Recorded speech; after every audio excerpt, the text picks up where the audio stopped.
अस्सलाम वालेकुम viewers, my name is Junaid Bodla. I am MD of Bodla builders.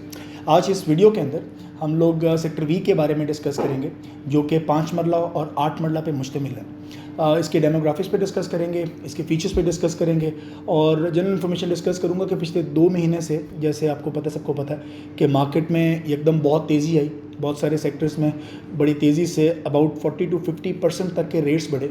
उसमें छोटे सेक्टर्स की अगर हम बात करें तो सेक्टर वी में हमने एक नुमायाँ तेज़ी देखी और रेट्स में बहुत बड़ा जंप भी आया, पीओटी में भी आया। बट सेक्टर वी में जहाँ तक मैं देख रहा था कि काफ़ी तेज़ी नज़र आई। उसकी क्या वजूहत थी, इन तमाम व्यूअर्स के लिए जो कि उन्होंने अभी तक, जिनको नहीं पता कि सेक्टर वी की क्या अहमियत है, तो आज मैं कोशिश करूंगा कि वो सारे पॉइंट्स आप लोगों से डिस्कस कर सकूं कि सेक्टर वी बेसिकली क्यों इतनी हाइप में रहा या अब भी है, और उसका फ्यूचर बाकी सेक्टर्स जो 5 मरला के हैं उससे बेहतर वो क्यों हैं।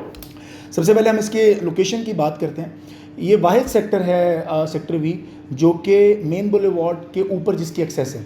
दूसरा इकबाल गेट के साथ है।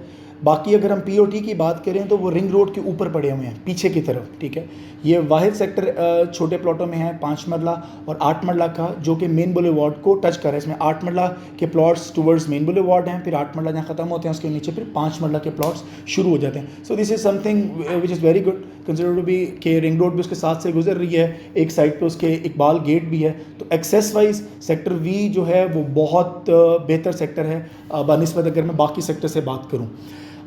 This is the only sector among 3 जो कि छोटे प्लॉटों में जिसका पोजेशन डीएचए ने हैंड ओवर कर दिया है, और जो एरियाज अभी रह गए हैं उसका भी जल्दी डीएचए कर देगा। पोजेशन से मेरा मुराद यहाँ ये है कि डीएचए ने भी अनाउंस नहीं किया, बट डीएचए ने सॉफ्ट अप्रूवल इस चीज़ का दे दिया हुआ है कि अगर किसी की प्लॉट की एक्सेस क्लियर है और अगर वो वहाँ घर बनाना चाहता है तो sector V is the only option जहाँ 5 मरले और 8 मरले के प्लॉट होल्डर्स अपना घर बना सकते हैं। सेक्टर पी और सेक्टर टी में अभी ये सहूलत डीएचए ने नहीं दी है।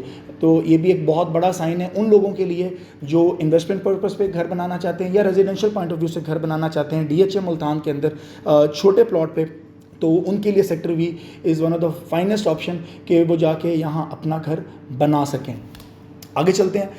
इलेक्ट्रिफिकेशन जो है वो मुकम्मल कर दी जाएगी इंशाल्लाह बाय नवंबर 2021, और इसके बाद जैसे ही इलेक्ट्रिफिकेशन मुकम्मल होती है तो हम जानते हैं कि सेक्टर एम में भी जैसे इलेक्ट्रिफिकेशन का काम शुरू हुआ, उसका मुकम्मल हुआ, तो वहाँ घरों में बहुत तेज़ी आ गई थी। तो इसी तरह अभी यहाँ इंशाल्लाह घर बनना शुरू हो जाएंगे बहुत जल्दी, और जैसे ही नवंबर में यहाँ इलेक्ट्रिफिकेशन मुकम्मल कर दी जाएगी इंशाल्लाह अल्लाह के हुक्म से, तो हम लोग देखेंगे कि सेक्टर वी के अंदर भी घरों में यकदम बहुत तेज़ी आ जाएगी। तो ये भी एक बहुत बड़ा सिग्निफिकेंट साइन है कि सेक्टर वी बाकी सेक्टर से काफ़ी बेहतर कंसिडर होता है। दूसरी चीज़ जो मेरी नज़र में सबसे बड़ी सेक्टर वी को देखते हुए नज़र आती है कि रिंग रोड के साथ पड़ा हुआ है। यही रिंग रोड आके जाके एमपीएस के गेट के करीब जो हमारा मेन बुलेवार्ड है उसको भी टच करती है। तो जैसे ही हम जानते हैं कि डीएचए मुल्तान बहुत कीन है इस वक्त एमपीएस के गेट की तरफ, और डीएचए इनॉग्रेट कर देगा। जो अभी तक डीएचए का कैलेंडर में देखेंगे जुलाई के अंदर डीएचए ने सेक्टर इसकी हमारे मतितल कह रहा हूँ एमपीएस वाले गेट की अनाउंसमेंट कर देनी है, और उसका इंशाल्लाह काम शुरू हो जाएगा वहाँ। तो जैसे ही वो काम शुरू होता है तो हम देख सकते हैं कि रिंग रोड के ज़रिए जो एक्सेस है सेक्टर वी को भी उस गेट की मिलती है। तो sector V will be the sector जिसके अंदर दो उसको मेन एंट्रेंसेस की अप्रोच मिल जाएगी। इकबाल गेट के तो बिल्कुल साथ पड़ा हुआ है, बट उसको एमपीएस की तरफ से भी अप्रोच मिलती है। तो इंशाल्लाह जैसे ये गेट की अनाउंसमेंट होती है तो मैं कह सकता हूँ कि बहुत जल्दी यहाँ एक तेज़ी आ जाएगी रेट्स के ऊपर। दिस इज़ ओनली सेक्टर जिसके अंदर 8 मरला और 5 मरला के दोनों प्लॉट्स हैं। हम जानते हैं कि 8 मरला और 5 मरला डीएच 8 मरला इस कंसिडर्ड एन ऑल प्रोडक्ट किसी भी डीएच के अंदर, मतलब वो छोटी कैटेगरी में। बट एक चीज़ है कि 5 मरले वालों को ये बड़ा बेनिफिट है कि उनके जो अपोजिट है वो 8 मरला के प्लॉट्स हैं। तो कभी भी हम देखें कि छोटे प्लॉट के सामने अगर बड़ा प्लॉट हो तो छोटे प्लॉट की वैल्यू बढ़ जाती है। तो 5 मरला वालों के लिए बहुत बड़ी चीज़ है कि 8 मरले के प्लॉट्स भी उसी सेक्टर में मौजूद हैं, और फ्यूचर जो है मुझे सेक्टर वी का इस वक्त बहुत अच्छा नज़र आ रहा है। पुलिस लाइन भी इधर ही मौजूद है, और पुलिस लाइन की वजह से वहाँ एक सिक्योरिटी जो है पुलिस लाइन रखनी है, तो सेक्टर को भी कहीं ना कहीं आप कह लें कि एक इम्प्रेशन मिलता है कि वहाँ सिक्योरिटी के लिहाज से चीज़ें बेहतर रहेंगी। फास्ट यूनिवर्सिटी और नॉर्मल यूनिवर्सिटी, ये दोनों यूनिवर्सिटीज़ का DHA का MOU हो चुका हुआ है दोनों यूनिवर्सिटी से, और वो सेक्टर वी के बिल्कुल ऑपोजिट ये दोनों यूनिवर्सिटीज़ बनने जा रही हैं, जो कि वंस अगेन सेक्टर वी को बहुत ज़्यादा प्रमोट करेंगे, और वसीम अकरम अकेडमी भी इन्हीं के साथ ही है। तो ये सारी चीज़ें सेक्टर वी को काफ़ी ज़्यादा प्रमोट करती हैं, इन अ सेंस के वो लोग जो घर बनाना चाहते हैं या इन्वेस्टमेंट करना चाहते हैं छोटे प्लॉटों में, तो सेक्टर वी मेरी नज़र में एक सबसे बेहतर ऑप्शन नज़र आती है उस लिहाज से। पॉलीक्लिनिक हॉस्पिटल है, वो भी सेक्टर क्यू के अंदर बनने जा रहा है, वो भी इसके बिल्कुल सामने है। सबसे बड़ी चीज़ जो सेक्टर वी को एक हाइप देती है, POT में भी वो मौजूद है, लेकिन सेक्टर वी को की जो लोकेशन है वो बहुत अच्छी है कि प्राइम मिनिस्टर स्कीम के तहत कुछ कंस्ट्रक्शन शुरू होने जा रही हैं कुछ प्लॉटों के ऊपर, और वो भी इंशाल्लाह इसी साल के मिड में आप कह लेंगे 3rd क्वार्टर के अंदर वहाँ कंस्ट्रक्शन का काम शुरू हो जाएगा। तो वो एक बहुत ही बड़ा आप कह लें कि एक सिग्निफिकेंट साइन होगा कि वहाँ कंस्ट्रक्शन का लिवेबिलिटी का जो कॉन्सेप्ट जो हमारे PD साहब ने भी दिया कि वो शुरू कर दी जाएगी। तो जैसे इंशाल्लाह वो कंस्ट्रक्शन शुरू होती है, कंस्ट्रक्शन वर्क वहाँ शुरू होता है, तो हम देख सकेंगे कि जब वहाँ इकट्ठे घर शुरू होंगे 100-200, बाकी सेक्टर के अंदर भी जो है बड़ी तेज़ी से घर बनना शुरू हो जाएंगे। तो प्राइम मिनिस्टर स्कीम की वजह से जो घर बनने जा रहे हैं वो भी एक बड़ा पॉजिटिव साइन है जो इसको मिलता है हमारे सेक्टर बी को। मतिदल के ऊपर कुछ अनाउंसमेंट्स पहले हुई, हम जानते हैं सेक्रेटरीट की अनाउंसमेंट हुई, साथ हमें पता है कि जिमखाना की अनाउंसमेंट हुई।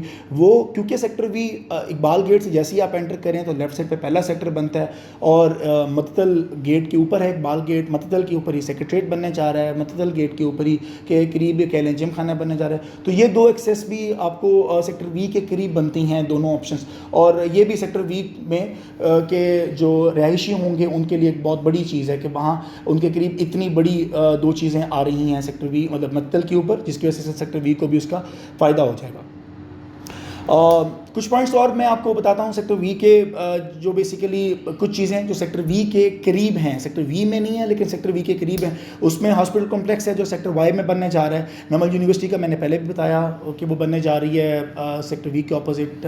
फास्ट यूनिवर्सिटी का मैंने आपको बताया बनने जा रही है। वसीम अकरम अकेडमी का जैसे कि मैंने आपको बताया बनने जा रही है। तो ये सारी चीज़ों को अगर मैं इकट्ठा करूँ तो सेक्टर वी हमें नज़र आता है कि छोटे प्लॉटों के अंदर this is one of the sector के जिसके अंदर बहुत तेज़ी से एक तो DHA ने डेवलपमेंट की और बहुत तेज़ी से एक फ्यूचर नज़र आ रहा है कि घरों की कंस्ट्रक्शन जैसे शुरू होती है तो यहाँ इन सेक्टर के अंदर रेट्स में एक बहुत बड़ा जंप मज़ीद आएगा, आ सकता है। और हमने देखा भी कि 2 महीने में लास्ट 2 मंथ्स के अंदर सबसे ज़्यादा जो रेट्स में तेज़ी थी छोटे प्लॉटों में वो सेक्टर बी में नजर आई। द रीज़न बिहाइंड कि वहाँ डेवलपमेंट शुरू हो चुकी हुई थी।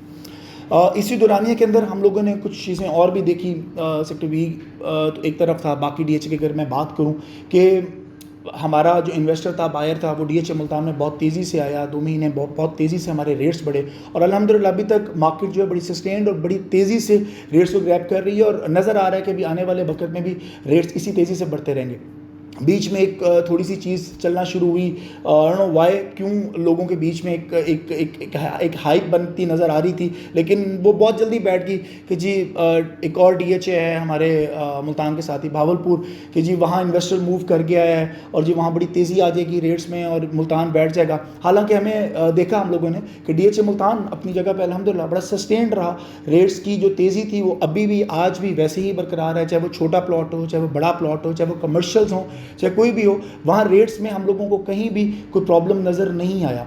और इन्वेस्टर्स को देखा हम लोगों ने बाकी शहरों में कि जो इन्वेस्टर्स मुल्तान में मूव कर रहे हैं, लोकल जो रेजिडेंट्स थे उन्होंने मुल्तान में जो इन्वेस्ट कर रहे थे वो आज भी यहीं इन्वेस्ट कर रहे थे। तो जो एक हाइप नेगेटिव मार्केटिंग करने की कोशिश की DHA मुल्तान के लिए, वो हमने देखा कि वो बिल्कुल भी कुछ टाइम के बाद नज़र ही नहीं आई। वो कुछ देर का गुब्बारा बना, लेकिन to be honest DHA Multan ने अपने आप को डिलीवर किया।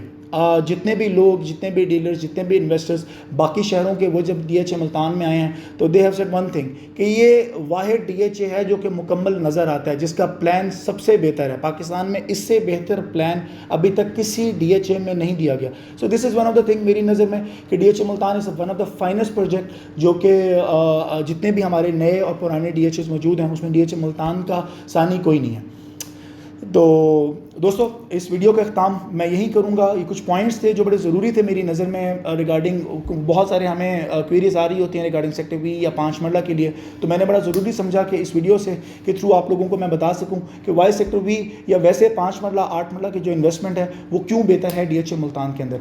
इंशाल्लाह कोशिश करूँगा। पहले भी आप लोग जानते हैं कि बहुत सारी वीडियोज़ के थ्रू हम लोग लाइव सेशंस हमारे पेज पे वीकली 2 चल रहे होते हैं, इसीलिए कि आप लोगों तक हम लोग अपना पैगाम पहुँचा सकें, आप लोगों की क्वेरीज़ का हम जवाब दे सकें। और बोधा बिल्डर्स की हमेशा कोशिश रहती है कि अपने क्लाइंट्स को, अपने दोस्तों को जितना ज़्यादा हो सके हम लोग इंफॉर्मेशन प्रोवाइड करें, जितना जल्दी हो सके। कोई चीज़ होती है, कोई एक्टिविटी होती है, हमारी कोशिश होती है कि आप लोगों को गाइड करें, और हम कोशिश करेंगे इंशाल्लाह आगे भी ये सेशंस हमारे लाइव चलते रहें। और मैं ख़ुद भी कोशिश करूँगा कि कोई ऐसी चीज़ जो मैं समझूँगा कि आप लोगों तक पहुँचाना बहुत ज़रूरी है तो मैं इंशाल्लाह पहुँचाता रहूँगा। शुक्रिया। अल्लाह हाफ़िज़।